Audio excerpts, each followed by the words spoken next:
आज पढ़ेंगे एल्कोहल। देखिए एल्कोहल जो होता है उसका सामान्य सूत्र क्या होता है। देखिए एल्कोहल का सामान्य सूत्र ROH होता है। क्या होता है? ROH। जहाँ R का जो मतलब होता है वो होता है CH3 C2H5 C3H7। बहुत सारे इसके मतलब होते हैं, यानी कि R यहाँ पर एल्किल है। अब देखिए एल्कोहल के प्रकार। हाइड्रोक्सिल समूहों की संख्या के आधार पर। किसकी? हाइड्रोक्सिल समूहों की संख्या के आधार पर।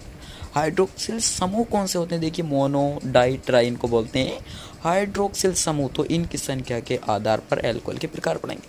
इनकी संख्या के आधार पर 3 प्रकार के। Number 1 monohydric alcohol, dihydric alcohol, trihydric alcohol. देखिए मोनोहाइड्रिक एल्कोहल होता है CH3CH2OH। क्या? CH3CH2OH। डाइहाइड्रिक एल्कोहल होता है, देखिए क्या होता है CH2OH बॉन्ड है नीचे CH2OH, ये डबल है यहाँ पर। अब देखिए ट्राइहाइड्रिक अल्कोहल क्या है? ट्राई है, इसलिए ये क्या है यहाँ पर 3। यहाँ पर ट्राई है इसलिए यहाँ पर ये 3 अणु है CH2 तो देखिए CH2OH CH2OH फिर है CH2OH।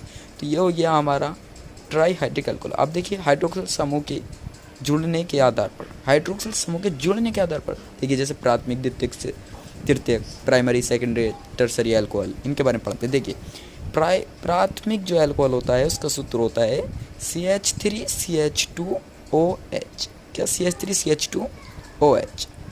देखिए द्वितीयक अल्कोहल होता है, क्या होता है? देखिए इसमें डबल होते हैं CH3CH3। इसमें द्वितीयक मतलब 2 होता है। देखिए यहाँ पर CH2 है, यहाँ पर हट गया CH आ गया। क्यों? यहाँ पर एक CH3 फालतू हो गया। तो ये CH3 कितने? 2। CH3 CH3 CHOH, ये हमारा क्या है? द्वितीयक अल्कोहल। अब देखिए तृतीयक अल्कोहल क्या है? तृतीयक अल्कोहल है CH3 CH3 CH3 COH। यहाँ पर 3 है और C कितनी? यहाँ पर 1। H भी यहाँ 1 भी नहीं है। यहाँ कितने H? 2। यहाँ कितने? 1। और यहाँ पर 1 भी नहीं। क्यों? क्योंकि यहाँ पर अणु बढ़ गए हैं, यहाँ पर अणु बन गया। CH3 3 है इसलिए H खत्म कर दिया गया।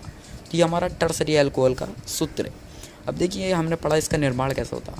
इसका निर्माण अगर हम करें तो इसके सामान्य सूत्र द्वारा भी किया जा सकता है।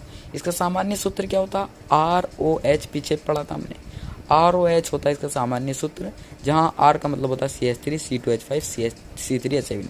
CH3 होता है मैथिल, METHYL मैथिल। C2H5 होता है एथिल और C3H7 होता है प्रोपिल। C4H9 होता है ब्यूटिल। इसी तरीके से बहुत सारे, ये हमारा 3 ही समझेंगे आज हम। देखिए ROH, R बोलते हैं एल्किल को और OH का मतलब होता है एल्कोहल। क्या होता है? एल्कोहल। देखिए CH3OH, इसका मतलब क्या? देखिए CH3 को बोलते हैं मैथिल। क्या बोलते हैं? मैथिल। OH को बोलते हैं एल्कोहल। अब देखिए CH3OH का मतलब हुआ एथिल एल्कोहल। अब देखिए C2H5 को बोलते हैं एथिल, OH को बोलते हैं एल्कोहल, तो ये हुआ एथिल एल्कोहल। क्या? Ethyl alcohol. अब देखिए C3H7 का नाम है पिरोपिल। क्या? पिरोपिल। OH को बोलते हैं एल्कोहल, तो ये हुआ प्रोपिल एल्कोहल। ये एल्कोहल समझ में आएगी। अब देखिए विधि, यानी कि बनाएं कैसे एल्कोहल को, किस विधि के द्वारा बनाएं, किस चीज़ से बनाएं। देखिए एल्किल हैलाइड द्वारा। एल्किल हैलाइड किसको बोलते हैं? आपको पता होगा। एल्किल हैलाइड के द्वारा। एल्किल बोलते हैं R को और हैलाइड बोलते हैं X को। एल्किल को रेडिकल भी बोलते हैं RX। R का मतलब होता है CH3CH C2H5 C3H7, ये होते हैं R के मतलब। और X का मतलब Cl Br, यानी कि हेलोजन फैमिली की हो गया एल्किल हैलाइड।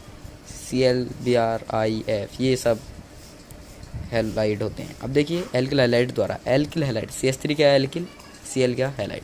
ये एल्किल हैलाइड द्वारा है। अब देखिए एल्किल हैलाइड द्वारा एल्कोहल का निर्माण। इसमें एल्किल हैलाइड में यानी कि CH3Cl, यानी कि मैथिल, Cl का मतलब क्लोरो, तो ये होगा क्लोरो मैथिल को KOH के साथ मिलाने पर पोटेशियम हाइड्रोक्साइड को क्लोरो मैथिल के साथ मिलाने पर किसका निर्माण होता है? CH3OH का। देखिए CH3 इधर से निकाल लिया हमने OH, क्या निकाल लिया? इधर CH3 इधर OH, तो निर्माण हो गया हमारे पास। पहले पढ़ लिया था मैथिल एल्कोहल का। किस चीज़ का? मैथिल एल्कोहल का। CH3OH जब बन गया तो ये निर्माण हुआ हमारा मैथिल एल्कोहल का। सही। अब देखिए क्या क्या बचा। यहाँ पर बचा है हमारा Cl और यहाँ पर बचा KCl यानी कि पोटेशियम क्लोराइड। सही। KCl का मतलब होता है पोटेशियम क्लोराइड। हमारा जो मेन मुख्य है वो है CH3OH, ये बन गया। अब देखिए एल्कीन द्वारा एल्कोहल कैसे बनाते हैं। एल्कीन किसको बोलते हैं, एल्कीन बोलते हैं जिसमें डबल बॉन्ड होते हैं, कार्बन और कार्बन के मध्य। तो ये कार्बन और कार्बन के मध्य डबल बॉन्ड है, यानी कि इसका नाम CH2 डबल बॉन्ड CH2, इसका नाम हुआ एथीन। क्या, एथीन। इसके ऊपर भी हमने वीडियो बना दी। अब देखिए एथीन को सल्फ्यूरिक एसिड के साथ मिलाने पर क्या बनता है, CH3CH2HSO4, CH3CH2HSO4। इसका मतलब होता है एथिल। CH3 का मतलब क्या है, एथिल। एथिल नहीं, CH3CH2 है, तो इसका मतलब क्या, एथिल। क्यों, या C2 है और H क्या है, 5। तो C2H5 का मतलब होता है एथिल, और H का मतलब होता है हाइड्रोजन, और SO4 का मतलब होता है सल्फेट, यानी कि एथिल हाइड्रोजन सल्फेट। समझ में आया। अब देखिए ये बना। अब इसमें एथिल हाइड्रोजन सल्फेट में हमने मिला दिया जल, और इनको दोनों को आपस में हमने दिया उबाल दिया हमने आग पर, इनको गर्म कर दिया। यानी किस को, एथिल हाइड्रोजन सल्फेट को और जल को क्या कर दिया हमने, गर्म कर दिया, उबाल दिया पानी में। जल यानी पानी में उबाल दिया किसको, एथिल हाइड्रोजन सल्फेट को, तो बना हमारा एथेनॉल। क्या बना हमारा, ethanol. C2H5OH, ethanol. Ethyl alcohol भी बोलते हैं और एथेनॉल भी बोलते हैं, इसको हमने पीछे बताया था। ये C2H5OH, एथिल अल्कोहल भी और एथेनॉल भी। और बाकी जो बचा हमारा वो H2SO4 ऐसे लिख देंगे। देखिए CH3CH2, और यहाँ से ले लिया हमने, क्या ले लिया, OH। यहाँ क्या बचा, H। यहाँ OH ले लिया तो यहाँ बचा H। CH3CH2, यहाँ से ले लिया हमने OH, तो यहाँ बचा H। तो एक H ये और एक H ये, 2 H हो गए, यानी कि H2SO4। क्या हो गया, ये H2SO4 सल्फ्यूरिक एसिड बन गया। मेन जो है वो हमारा एथेनॉल है।